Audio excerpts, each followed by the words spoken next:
ஒரு குறிக்கோளை நோக்கி நாம் செல்லும்போது செல்லும் பாதையில் பல முட்புதர்களையும் விஷப்பாம்புகளையும் வேறு பல விரும்பத்தகாதவற்றையும் பார்க்க நேரிடலாம்.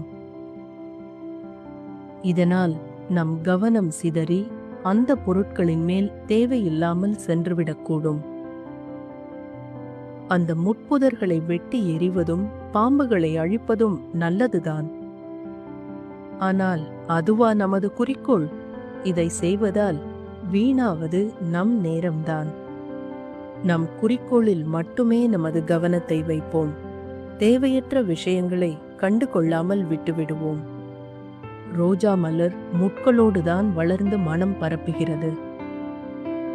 ரோஜா மலரை பறிக்கச் செல்லும் ஒருவர் எல்லா முட்களையும் அகற்றிவிட்டுதான் மலரை பறிப்பேன் என்றால் அவர் எப்போது முட்களை அகற்றுவது, எப்போது மலர்களை பறிப்பது?